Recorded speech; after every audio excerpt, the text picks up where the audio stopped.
Hey guys, this is my deep dive on strings in C++. Um, we have here the word hello, and at first it just, we just think of it as a word, right? But in C++, it isn't just a word. Um, it's actually like individual characters that are stored in memory, and I'm just gonna talk about uh, like what a string really is and what we could do with strings. So, as I mentioned before, a string is a set of values stored uh, together, not not actually in as one.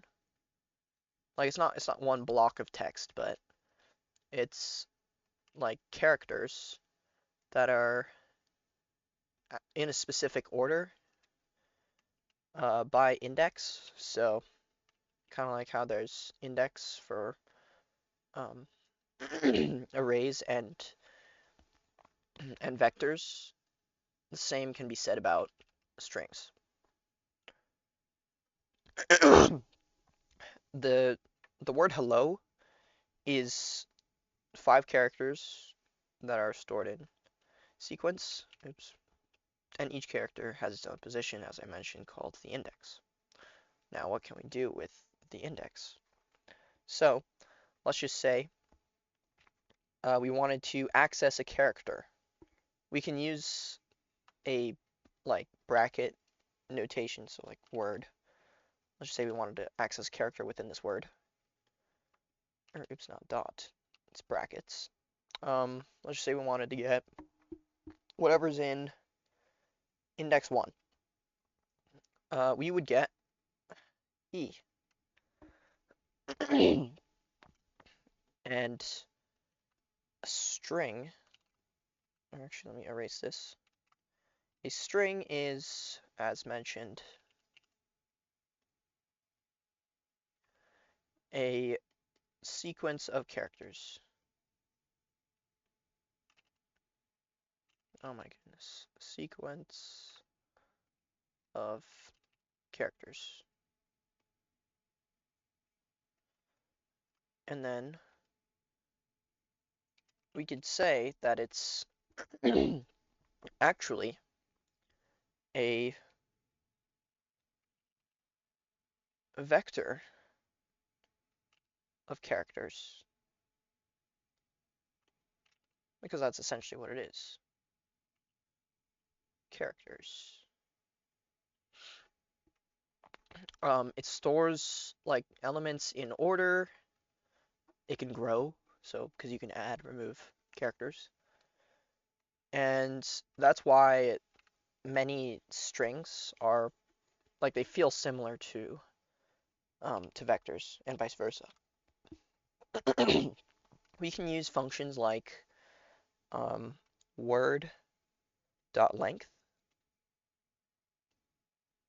um, or it's just dot length, but and in the case of hello, it would give us 5 because there are 5 characters. Each the length in the length function uh, it returns the number of characters stored in a specific string. Um, let's actually set, or let me, before that, strings can be stored as variables. So string, let me make this a different color. String A, for example, let's set this to hello, like we have here. And let's just say we have string B. This is supposed to be lowercase though. So is that, sorry. String B. And let's set this to world. You can combine um, you can combine strings. Um, And you can use a plus operator to do that. So just use a different color. Let's just say if we did A plus B and then had that printed, it would give us hello world.